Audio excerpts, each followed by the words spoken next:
ರಶ್ಮಿಕಾ ಮಂದಣ್ಣ ಅವರ ತಾಯಿ ಸುಮನ್ ಮಂದಣ್ಣ ಮಗಳ ಬ್ರೇಕಪ್ ಕುರಿತು ಮಾತನಾಡಿದ್ದಾರೆ. ಆ ನಟ ರಶ್ಮಿಕಾ ಬೆಳವಣಿಗೆಯನ್ನ ಸಹಿಸದೆ ಗೀತಾ ಗೋವಿಂದಂ ಚಿತ್ರದ ಬಳಿಕ ವೃತ್ತಿ ಜೀವನವನ್ನೇ ಅಂತ್ಯಗೊಳಿಸಲು ಒತ್ತಡ ಹೇರಿದ್ದ ಮತ್ತು ಆತನ ಪೊಸೆಸಿವ್ನೆಸ್ ಬಗ್ಗೆ ಸ್ಫೋಟಕ ಮಾಹಿತಿ ಬಹಿರಂಗಪಡಿಸಿದ್ದಾರೆ. 2025ರಲ್ಲಿ ತೆಲುಗು ಭಾಷೆಯಲ್ಲಿ ದಿ ಗರ್ಲ್ ಫ್ರೆಂಡ್ ಅನ್ನೋ ಸಿನಿಮಾದಲ್ಲಿ ರಶ್ಮಿಕಾ ಮಂದಣ್ಣ ನಟಿಸಿದ್ರು. ಈ ಸಿನಿಮಾದ ಪ್ರಮೋಷನ್ ವೇಳೆ ರಶ್ಮಿಕಾ, ಇದರಲ್ಲಿನ ಭೂಮಾದೇವಿ ಪಾತ್ರ ನನ್ನ ಜೀವನದ ಕಥೆಯೇ ಎಂದೆನಿಸುತ್ತೆ ಎಂದು ಹಲವು ಕಡೆ ಹೇಳಿದ್ರು.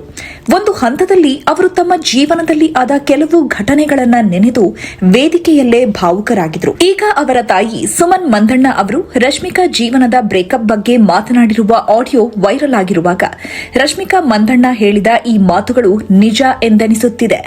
ಹಿರಿಯ ಸಿನಿಮಾ ಪತ್ರಕರ್ತ ಮಹೇಶ್ ದೇವಿಶೆಟ್ಟಿ ಅವರ ಯೂಟ್ಯೂಬ್ ಚಾನೆಲ್ನಲ್ಲಿ ರಶ್ಮಿಕಾ ಮಂದಣ್ಣ ಅವರ ತಾಯಿ ಸುಮನ್ ಮಂದಣ್ಣ ಮಗಳ ಬ್ರೇಕಪ್ ಸಂಗತಿಯ ಬಗ್ಗೆ ಮಾತನಾಡಿದ್ದಾರೆ. ರಶ್ಮಿಕಾ ಅವರಿಗೆ 21 ವರ್ಷ ಹಾಗೂ ನಟನಿಗೆ 35 ವರ್ಷ ವಯಸ್ಸಾಗಿದ್ರು ಮಗಳನ್ನ ಆತನಿಗೆ ಕೊಟ್ಟಿದ್ದೇ ದೊಡ್ಡತನ ಎಂದು ತಾಯಿ ಹೇಳಿದ್ದಾರೆ.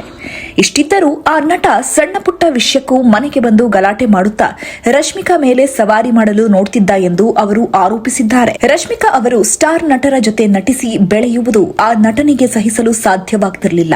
ವಿಶೇಷವಾಗಿ ಗೀತಾ ಗೋವಿಂದಂ ಅವಕಾಶ ಸಿಕ್ಕಾಗ ನಾನು ಇನ್ನು ಮುಂದೆ ಸಿನಿಮಾ ಮಾಡಲ್ಲ ಎಂದು ಟ್ವೀಟ್ ಮಾಡಿ ವೃತ್ತಿ ಜೀವನ ಅಂತ್ಯಗೊಳಿಸುವಂತೆ ನಟ ಹಾಗೂ ಆತನ ಗ್ಯಾಂಗ್ ಒತ್ತಡ ಹೇರಿತ್ತು ಎಂದು ಆಡಿಯೋದಲ್ಲಿ ಹೇಳಿದ್ದಾರೆ. ಸಿನಿಮಾದ ಕಥೆಯ ಅಗತ್ಯಕ್ಕೆ ತಕ್ಕಂತೆ ರಶ್ಮಿಕಾ ನಟಿಸಿದ್ದ ಕಿಸ್ಸಿಂಗ್ ಸೀನ್ ವೈರಲ್ ಆದಾಗ ನಟನ ವರ್ತನೆ ಸಂಪೂರ್ಣ ಬದಲಾಗಿತ್ತು.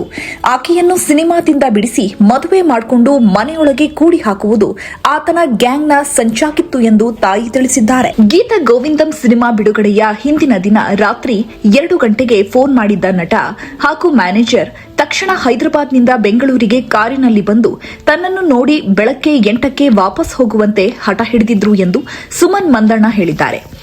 ಇನ್ಯಾವುದೋ ವಿಚಾರಕ್ಕೆ ನಾನು ಆ ನಟನ ತಾಯಿಗೆ ಸಾರಿ ಕೇಳಬೇಕು ಎಂದು ರಶ್ಮಿಕಾಗೆ ಹೇಳಿದ್ದ. ಆದ್ರೆ ಅದನ್ನ ನಾನೆಂದೂ ಮಾಡಿರಲಿಲ್ಲ ಎಂದು ಸುಮನ್ ಮಂದಣ್ಣ ಹೇಳಿದ್ದಾರೆ. ಇನ್ನು ರಶ್ಮಿಕಾ ಮಂದಣ್ಣ ನಟಿಸಿರುವ ದಿ ಗರ್ಲ್ ಫ್ರೆಂಡ್ ಸಿನಿಮಾ ಕೂಡ ಇಂಥದ್ದೇ ಕಥಾ ಹಂದರ ಹೊಂದಿರುವ ಸಿನಿಮಾ. ಕಾಲೇಜು ವಯಸ್ಸಲ್ಲಿ ಆಗುವ ಪ್ರೇಮ, ಪ್ರೀತಿಸಿದ ಹುಡುಗನ ಅತಿಯಾದ ಪೊಸೆಸಿವ್ನೆಸ್, ಕಂಟ್ರೋಲಿಂಗ್ ಸ್ವಭಾವ ಭೂಮಾದೇವಿಗೆ ಮಾನಸಿಕವಾಗಿ ಯಾವ ರೀತಿಯಲ್ಲಿ ಹಿಂಸೆ ನೀಡುತ್ತಿತ್ತು ಅನ್ನೋ ಪಾತ್ರದಲ್ಲಿ ರಶ್ಮಿಕಾ ನಟಿಸಿದ್ರು.